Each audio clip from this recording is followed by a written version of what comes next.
All right, guys, we're gonna test some putters today. He likes Oh, it. look at that. In terms of the leading edge, we want to soften that or chamfer it a little bit more. So that shouldn't feel as heavy as the full weight stack. That's closer to real driver weight right there. Yeah. Nice.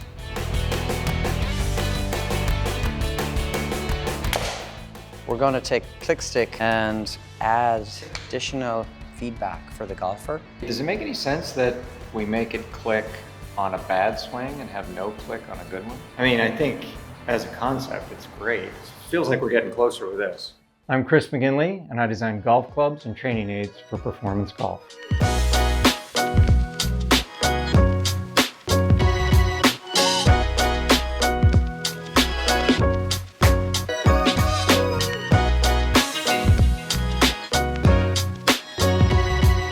I'm from Pennsylvania, Western Pennsylvania, Pittsburgh. My formative years were growing up in the 70s there, and Pittsburgh was an amazing sports town. A couple Pirates World Series, 4 Steelers Super Bowl championships, Pitt National Championships. But it's also a great golf town. There was 2 major championships during the 70s in Pittsburgh. The US Open at Oakmont that Johnny Miller won. I mean, that was really the first time I remember watching a golf tournament and going, yeah, I want to be in golf. Well, when I got out of college with my engineering degree, I went into, believe it or not, naval nuclear propulsion. So I worked for Westinghouse Electric for a laboratory that literally put nuclear reactors into submarines and aircraft carriers. So really wild job. A lot of hardcore engineering going on, and that sort of led me to believe, you know, I'm not meant to be a hardcore engineer. So that's why I turned to golf. I had a buddy who was a golf professional out in Arizona. I was able to get a job at Desert Highlands as an assistant golf professional. It was a very nice club. It was the site of the original Skins game. You know, that just really got in my system, and I want to make golf my business. You know, having to interact with golfers that were frustrated or wanted to buy a new piece of equipment. And that really spurred me to get into the equipment side. I always had a love for equipment, love for gear. So from Desert Highlands, I got into the manufacturing side, small manufacturer in Arizona, worked for MaxFly in Greenville, South Carolina, and then went to Titleist, which was the biggest part of my career. I spent 21 years at Titleist, and I worked with some of the best designers in the industry. I mean, you can't spend time around guys like Scotty Cameron and Bob Vokey and guys like Sean Toulon and Clay Long. You can't spend time around people like that and not learn things. And early in my career at Titleist, we signed Tiger, David Duval, Ernie Els, Davis Love. When I moved on to Honma, I spent a lot of time and worked a lot with Justin Rose, who was #1 in the world at that time. And just learning to work with players and get their expectations. And you know, it's really not that different than what we're doing at performance golf. It's learning about the person, learning about the average golfers, everyday golfers, higher handicaps, identifying those common golfer problems. But the face is not allowing you to deliver a leaning shaft. And we start with the golfer rather than the piece of equipment in the feature set. And our goal is to give you a product that helps you hit better shots, particularly shots that are a challenge for you. That was nice. Woo! It just stuck to the green. Never does that. And to use design and technology in a way that doesn't break the bank. I think that's important. You know, we strive to give you what you need, not what you don't. And, you know, working at PG has allowed me to use all my experience, and I've been able to have the freedom and the support to really think differently outside the box than if I was at a bigger company. I mean, all those experiences helped me create the stuff that we're doing right now at Performance Golf. We fixate on solving problems. A lot of companies are concerned with having a product in traditional categories, and those products are often burdened to fill a more general need of that category. So we just don't approach it that way. You know, as I said, we find a problem and we attack it, because golf's one of those games where you can practice more and get worse. One of the things that I find really great about designing golf clubs is being able to create something that's physical, something you can see and feel and touch, something that the golfer is going to look at and go, oh yeah, man, that looks good. That looks like it's going to help me.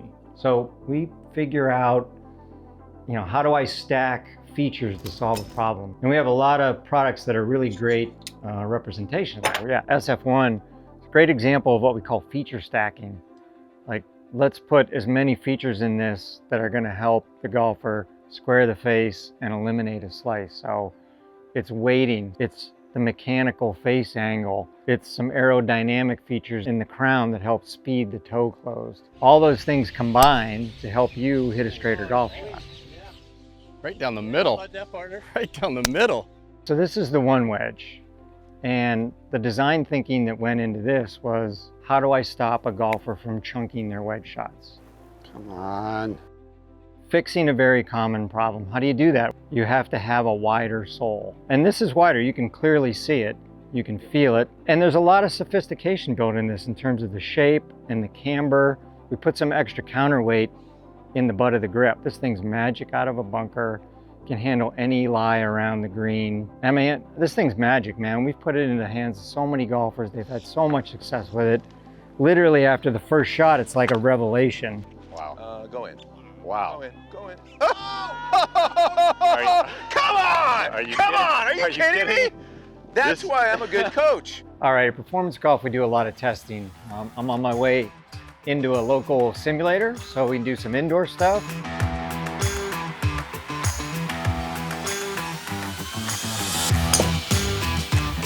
So I brought 357, 3-wood head, 5-wood length, 7-wood loft, a 359, same concept with a 9-wood loft, and we have a 355. This isn't in the market yet, it's still prototype. When you're testing any club, you're always looking for kind of looks, sound, feel, and obviously being here in a simulator, we can see ball flight and then pick up the launch monitor numbers to tell us how the club's performing. Nice little soft draw, 205 carry. I mean, the problem we're solving is that guys can't hit that shot. So in terms of our thinking, cracking the code, solving problems, really helping golfers, we sort of rethought what could a 7-wood be, and that's 357. And there's really nothing else out there like that. A 3-wood size head's very forgiving, very easy to hit, gives you a lot of confidence when you look down on it. We put a 5-wood length shaft in it to give you enough club speed to get the ball in the air, carry it a further distance. And because it's got 7-wood loft, the ball gets up really easy, it flies really high, it comes down steep, and it stops on a green. The emotional side of that is you're gonna feel better about yourself as a golfer, you're gonna feel better about your game, you're gonna hit a shot in front of your buddies that they didn't think you could hit. This one's for you, Paul. That's a club that's gonna help golfers love their game. We're not trying to create a club just to have a club in the category. Part of our differentiation is it solves a problem and it does it better than the other clubs in the category. And as for Brixton, I mean, he fundamentally understands the struggle to improve and find joy in the game. There we go, look at that. On a personal level, he's lived it. And he knows that the industry can do better than it has. Chris came on board. I said, Chris, Titleist, great company.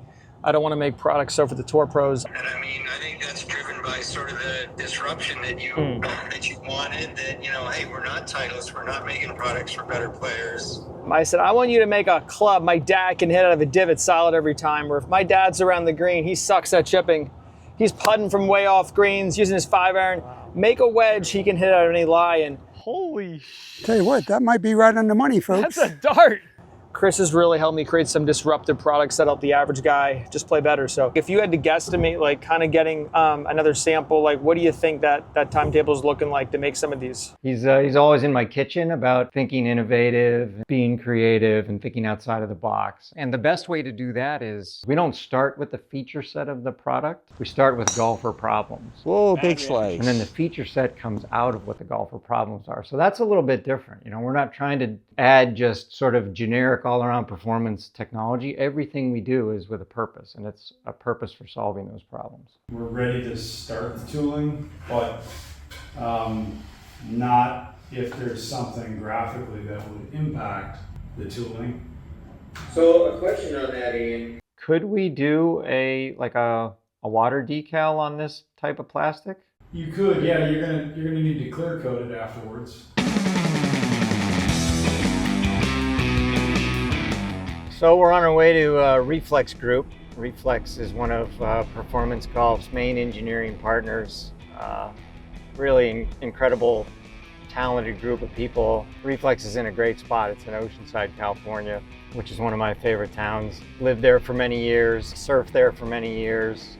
And I have a history with the principal, Ian. We've worked on stuff for a long time, even before performance golf. Ian's a golfer, so he's been around golf. His dad's a golfer, his brother's a golfer. He comes from a golf family. Not just a great engineering mind, but he understands golf. You know, he understands it from a design point of view, and he understands it from an emotional point of view as a golfer himself. All right, we're here at Reflex. You get the goodie kit out of the back. All right, let's go work on some fun stuff. This is Reflex. A lot of golf history here in this building. It's where John Ashworth founded the Link Soul brand, and it's got a great vibe. What's up, guys? Yeah, good to see you. Joe? Yeah, good. How are you? You guys ready to get at it? I've been in the golf industry for 18 years. I've worked for bigger brands like Callaway, Titleist, Golf Pride. But I'm very excited to be at Performance Golf because Performance Golf is a nimble organization that allows us to solve problems for the everyday golfer. And I've really enjoyed working with Chris. He's a great guy. He is an OG golf engineering guy. Most weight trainers in the market are just a shaft and a weight on the end of that shaft. So the weight is basically in line with the shaft axis. And on a real golf club, that's just not the case. I'll be honest, the way that we tag team through products allows us to be very successful in the way that we aggressively design and develop product. I think what's very unique and novel about this product is the movability and interchangeability of the weighting system. So the working relationship with PG, Chris, and Joe is especially tight. You know, our goal is to be an extension of our clients, so that the conversations are frequent and detailed. So currently we have twice weekly meetings with Chris and Joe. The extension of my team is doing ongoing production. The team we have both internally and some of our external contractors, you know, they're very talented designers, engineers, CAD guys, pattern makers, prototype makers, machinists. Okay. So it's less of a sharp edge if they hit the mat or the ground. But, you know, beyond their technical skills, they're into golf, you know, they love golf. And most of them aren't very good golfers, which is great. So they're a good test audience. What's your handicap? You know, on a good day, it's kind of low teens. If I had to guess, probably 20, 25. Pretty high, probably. I think one of the great things about working at Performance Golf is we have a really good process, but we're not overburdened by it. We find something that we want to solve, we concept it, we make it, we test it, and it allows us to get to market typically in about half the time that a bigger company would have to take. Here at Reflex, the good thing is that we have all the resources we need for the full process of making a sample. For example, for Performance Golf that we're working on this glove, I have the capability of making the patterns here. I have a cutting machine and I have the sewing machines as well. So I have the capability of doing the whole process of making a sample in less than 1 day for the client to actually test the product. So we're just finalizing cutting. This has taken like 5 seconds. It has a really clean cut. This has saved us here at Reflex and also our client Performance Golf a lot of time. In the end of the day, a lot of money too. One of the unique things that we do here is prototyping on a daily basis. So we have these 2 types of 3D printers. We can design and build iterations very quickly. It's all happening in a matter of hours or a day. You know, we can have multiple iterations. We print it, put it on the club, take it out to our hitting area, swing and test it, come back and make iterations. Every time getting better. I mean, it really helps us get through development and the process a lot faster. So what we're doing is sound testing these putters. So from here, we'll just let the robot do its thing.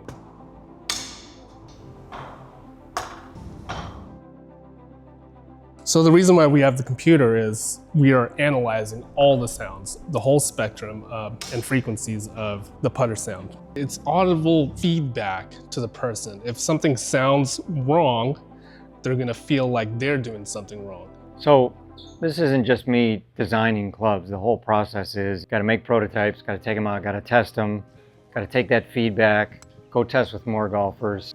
He likes Oh, it. look at that. He likes it. One for Yeah. one. I like the impact. You like the way it sounds at feeling. impact? Yeah, the feel of the impact, and it seems like the back is also going through. Going straight? Yeah, going straight. That's a nice way to explain it. Yeah. The PG is not only evolving with golfers and as their game evolves, but because of golfers. So this is a new titanium construction SF2. So it not only fixes your slice, but helps you hit the ball further. The fact that you can hit it straighter and further, and that's a win-win. This is the 1.1 wedge, as it's called. We've made some even further modifications to the sole to make sure that you can't or won't chunk this thing. So 1.1 wedge, keep an eye out for this. We've got a bunch of new training aids that we're working on. I've got a very unique speed training device we're working on. So just a number of things. And it just shows we're not stopping, man. We're going back to the drawing board, we're digging deeper, and we're trying to make stuff that helps golfers get better.